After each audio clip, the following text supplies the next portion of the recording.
கோபம் அதிகமான மாதிரி தெரியுது. எங்க பரம்பரை பத்தி உங்களுக்கு தெரியுமா அப்படிங்கிற கேள்வி வந்து எழுப்பி உங்க தரத்துக்கு இறங்கி எங்களுக்கு பேச தெரியாது. ஆனா எங்க பரம்பரைக்கு ஒரு கதை இருக்கிறது, ஒரு சரித்திரம் இருக்கிறது. எங்களை எதிர்த்தவர்களுக்கு மலர் வளையம் வைத்தவர்கள் நாங்கள். அதனால முதலமைச்சர் தளபதி கிட்ட முத்துவேல் கருணாநிதி ஸ்டாலினை பத்தி என்ன பேசுறீங்கன்னு தெரிந்து பேசுங்கள். நான் எடுக்கும் ஆயுதங்கள் என் எதிராளியால் எனக்கு தேர்ந்தெடுத்து தரப்பட்டவை. யார் வேணாலும் வரட்டும், நாங்கள் அதை எதிர்க்கவில்லை. ஆனால் தமிழ்நாட்டு மக்கள் திமுகவிற்கு, திமுக கூட்டணிக்கு ஏன் வாக்களிக்கணும்? தமிழ்நாட்டை பாதுகாக்கணும்னா வாக்களிக்கணும்.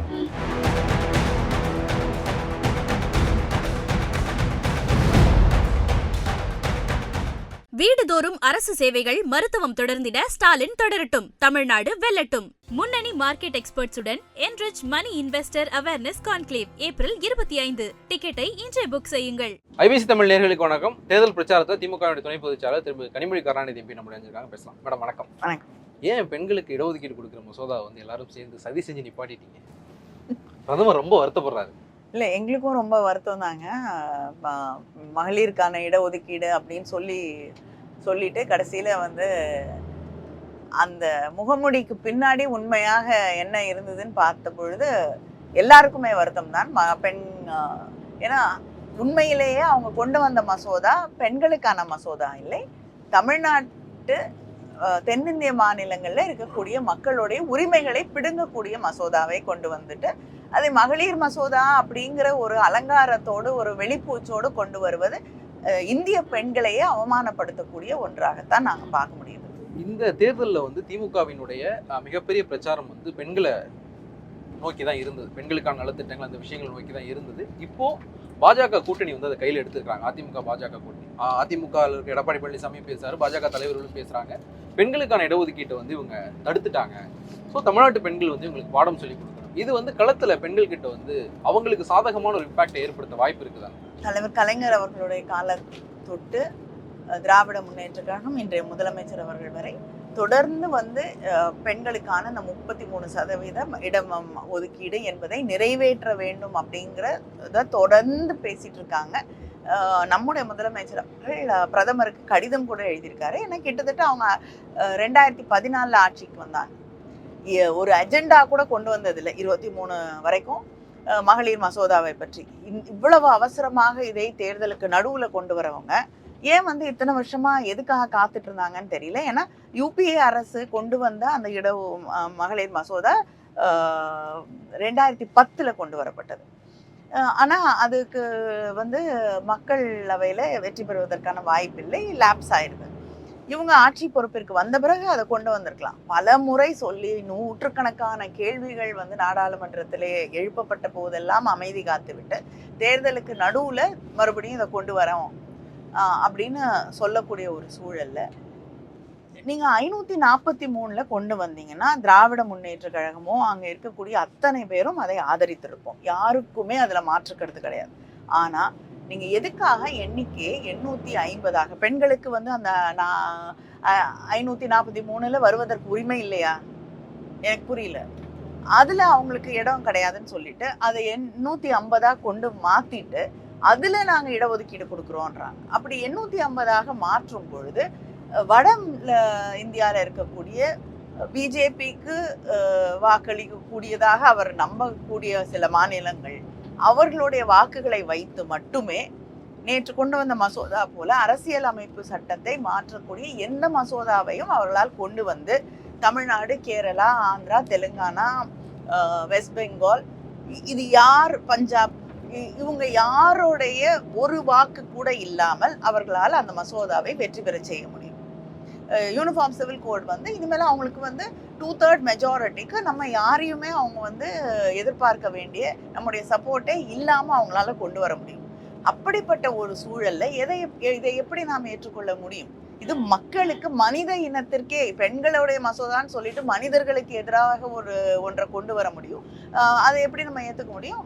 நாங்கள் இந்த தேர்தலில் நேர்காணலுக்கு போன எல்லாத்தையும் நான் கேட்குற முதல் கேள்வி களம் எப்படி இருக்கு அப்படிங்கிறது. அந்த கேள்வியை கேட்க முடியாத அளவுக்கு இந்த பிரச்சனை தேர்தலுக்கு நடுவில் இதை ஏன் பாஜக கொண்டு வந்ததுன்னு நினைக்கிறேன்? அவர்கள் நினைத்து கொண்டிருக்கிறார்கள் இந்தியாவில் இருக்கக்கூடிய மக்கள், முக்கியமாக தமிழகத்தில் இருக்கக்கூடிய பெண்கள் வந்து இவங்களுடைய நாடகத்துக்கெல்லாம் வந்து அதை நம்பி ஏமாறக்கூடியவர்களாக இருக்கிறாருங்கன்னு. ஆனால் நம்முடைய மக்களும் பெண்களும் விழிப்புணர்வு இருக்கக்கூடியவர்கள். அதனால நிச்சயமாக அவர்கள் யார் என்பதை அடையாளம் கண்டுகொண்டார்கள். அதனால இதெல்லாம் வந்து பார்த்து ஏமாறக்கூடியவர்கள் யாரும் இங்கே இல்லை. களம் எப்படி இருக்கு?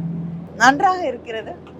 நிச்சயமாக திராவிட முன்னேற்ற கழக கூட்டணி வெற்றி பெறும் என்று நான் உறுதியாக நம்புகிறேன். 2019, 21, 24 இந்த 3 தேர்தல்கள்லையும் திமுக கூட்டணி கிடைச்ச பெரிய வெற்றிக்கு வந்து சிறுபான்மையுடைய வாக்குகள் வந்து ஒரு காரணமா இருந்தது. அதே மாதிரி வந்து பாஜகவிற்கு எதிரான பாஜகவிற்கு எதிரான ஒரு மனநிலை தமிழ்நாட்டில் இருக்கு. அது வந்து திமுக கை கொடுத்து இப்போ அதற்கு பங்காளியா வந்து புதுசா விஜய் வந்திருக்காரு. சிறுபான்மையினர் வாக்குகளுக்கும் பாஜகவுக்கு எதிரான வாக்குகளுக்கும் யார் வேணாலும் வரட்டும், நாங்க வந்து அதை எதிர்க்கவில்லை. ஆனால் ஒன்றை நாம் புரிந்து கொள்ள வேண்டும், சிறுபான்மை மக்களுக்கு தெளிவாக தெரியும். இப்ப நேத்து வந்து கொண்டு வந்த மசோதா வெற்றி பெற்றிருந்தால் அது சிறுபான்மை மக்களுக்கு நிச்சயமாக முதல்ல அவங்களுக்கு எதிராக தான் பயன்படுத்தப்பட்டிருக்கும். யூனிஃபார்ம் சிவில் கோட் கொண்டு வரதோ வேற எதுவாக ஒரு அவர்கள் கனவு காணக்கூடிய ஒரு ஹிந்து ராஷ்டிரத்தை உருவாக்குவதோ இல்லைன்னா எந்த மக்களுக்கு வேண்டும் என்றாலும் எதிராக ஒன்றை கொண்டு வருவதற்கு அது வாய்ப்பு அளிக்கும். அவங்க கொண்டு வர அத்தனை பில்லுமே சிறுபான்மை மக்களுக்கு எதிரானது. அதை தொடர்ந்து எதிர்த்து கொண்டிருக்கக்கூடியது திராவிட முன்னேற்ற கழகம், நம்முடைய கூட்டணி. அதனால மக்கள் தெளிவாக இருக்காங்க. சிறுபான்மை மக்களுக்கு நிச்சயமாக எந்த குழப்பமும் இருக்காது. ஏன்னா நீங்க அதுக்கு பங்கு போட வந்திருக்கக்கூடியவர்கள்னு சொல்லக்கூடிய டிவிக்கேவோ திரு விஜய் அவர்களோ எதுலையுமே எந்த நிலைப்பாட்டை எடுக்கிறாங்க அப்படிங்கிற புரிதலை அவர்கள் மக்களுக்கு தருவதில்லை. திமுக அதை எதிர்க்கிறோம், அவங்க என்ன செஞ்சாலும் எதிர்க்கிறோம் அப்படிங்கிற ஒரு விஷயத்தை தாண்டி பொதுவாக நடக்கக்கூடிய பல விஷயங்களுக்கு அவர்கள் கருத்து தெரிவிப்பதே இல்லை. அவங்களோட கருத்து என்னன்னு நமக்கு தெரியல. அப்படிப்பட்ட ஒரு சூழலை வந்து சிறுபான்மை மக்கள் எதை வைத்து அவர்களை நம்புவார்கள், அவங்களுக்கு வந்து வாக்களிப்பார்கள் நீங்க நினைக்கிறீங்க? ஒரு 4-5 தேர்தல்களை வந்து நான் கவனிச்சிருக்கேன். களத்துல இருந்தும் சரி, இங்கே ஊடகத்துக்கு வந்ததற்கு பிறகும் சரி, ஒரு தேர்தல் அறிக்கை பெரிய அளவுல மக்கள் கிட்ட பேசு பொருளாகாத ஒரு தேர்தலா இந்த தேர்தல் இருக்கும்னு எனக்கு தோணுது. 2 கட்சிகளுடைய தேர்தல் அறிக்கை பத்தி மக்கள் பெருசா பேச மாட்டாங்க. கிட்டத்தட்ட வந்து மக்களுக்கு எல்லாம் போய் சேர்ந்துருச்சா இல்ல தேர்தல் அறிக்கை மக்களுக்கு போர் அடிச்சிருச்சா? திமுகவோட தேர்தல் அறிக்கையில எங்களுக்கு இருந்த ஒரு மிகப்பெரிய சவால், முதலமைச்சர் என்னென்ன செய்ய முடியுமோ எல்லாத்தையும் செஞ்சுட்டாங்க. அப்படி வந்து அவர் செய்யாத திட்டத்தை தேர்ந்தெடுத்து கொடுக்கக்கூடிய ஒரு தேர்தல் அறிக்கையாக தான் இருந்தது. ஆனால் முதலமைச்சர் அவர்கள் பல இடங்கள்ல இந்த தேர்தல் அறிக்கையை சூப்பர் ஸ்டார் அப்படின்னு சொல்றாங்க. இப்போ 8000 ரூபாய் கொடுப்பதாக அந்த கூப்பனாக இருக்கட்டும், இல்லைன்னா வந்து நிறைய விஷயங்கள் ஒரு தொலைநோக்கு பார்வையோடு இந்த தேர்தல் அறிக்கை இருக்க வேண்டும் என்பதுதான் முதலமைச்சர் அவர்கள் எங்களுக்கு சொன்ன ஒரு அடிப்படை கருத்து. அது வந்து இந்த தேர்தல் அறிக்கையில இருப்பது ஆக நாங்கள் நினைக்கிறோம். எதையெல்லாம் வந்து நிறைவேற்ற முடியுமோ அப்படிப்பட்ட விஷயங்களை தான் இந்த தேர்தல் அறிக்கையை நாங்கள் தந்திருக்கோம். நான் ஒரு திமுகவுடைய தேர்தல் அறிக்கை வந்து ஒரு 57 இருந்து எல்லா தேர்தல் அறிக்கையுமே படிச்சிருக்கிறேன். உங்களுக்கு இது மாற்றுக்கிறது இல்லாமல் நீங்கள் கோபம் கூட படலாம். திமுகவுடைய தேர்தல் அறிக்கை ஒரு ரியலிஸ்டிக்கான தேர்தல் அறிக்கை எனக்கு இந்த தேர்தல் அறிக்கை படுது. நீங்கள் இதில் வந்து தமிழ்நாடு அரசால் என்ன பண்ண முடியுமோ அது மட்டும்தான் கொடுக்கப்பட்டிருக்கு. அப்படி இந்த 5 ஆண்டுகளில் கிடைச்ச பாடம்னு அதை எடுத்துக்கலாமா? மத்திய அரசு சம்பந்தப்பட்ட விஷயங்களை வாக்குறுதிகளாக கொடுத்து நிறைவேற்ற முடியாமல் போனதுனால நம்ம இந்த தேர்தல் அறிக்கை வந்து ஒரு லைட்டர் டோன்ல எடுத்துருக்கோம்னு எடுத்துக்கலாம். நீங்கள் லைட்டர் டோன் டெஃபினட்டாக கிடையாதுங்க. கிட்டத்தட்ட 80,000 கருத்துக்கள் வந்து இந்த தேர்தல் அறிக்கைக்காக கேட்கப்பட்டு இருக்கிறது.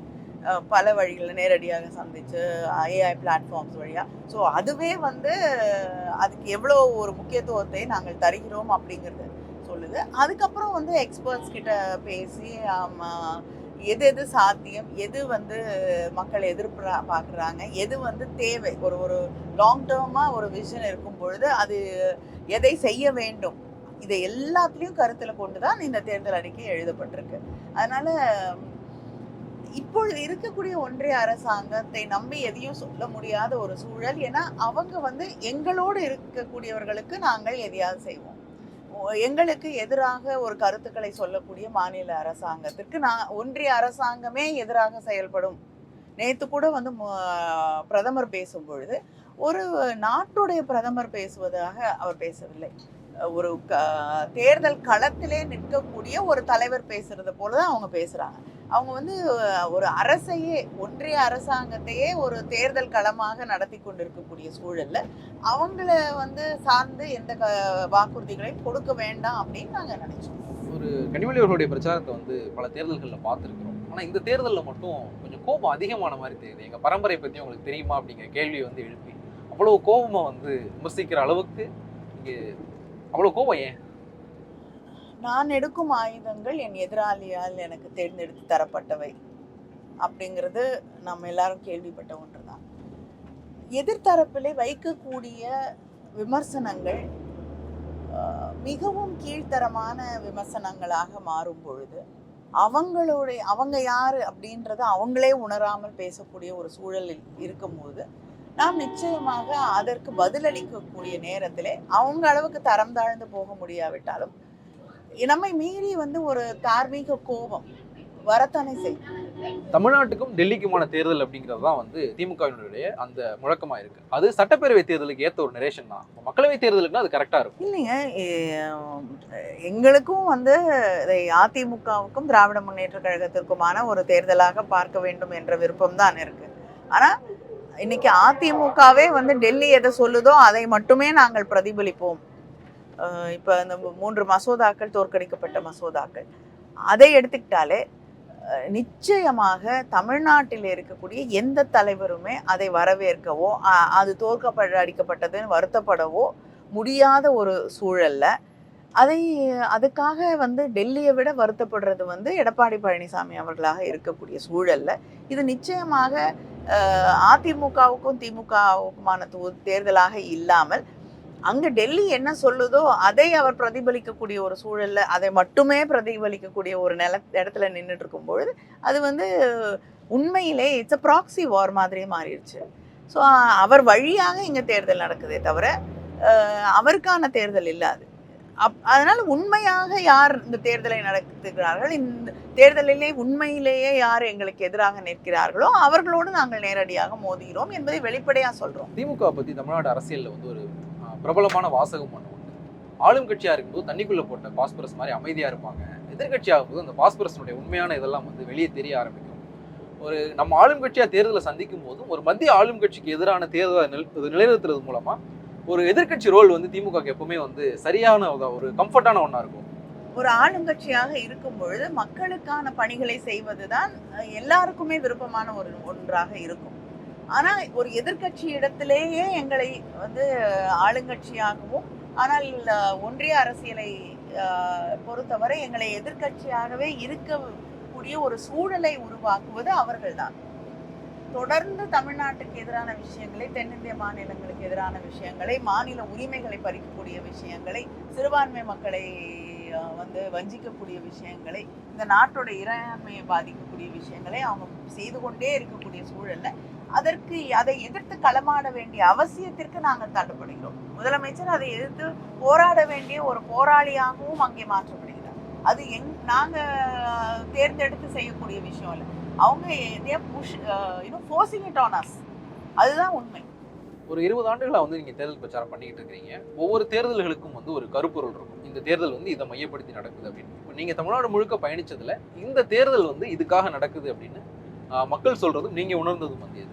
நிச்சயமாக மாநில உரிமைகள் அப்படிங்கிறது வந்து இங்கே மைய பொருளாக இருக்கிறது. அதை தாண்டி தமிழ்நாட்டில் எப்பொழுதுமே வந்து ஒரு வளர்ச்சியை நோக்கிய ஒரு திட்டத்தோடு யார் இருக்கிறார்களோ அதை வரவேற்கக்கூடிய ஒரு மனநிலையும் இருக்கிறது.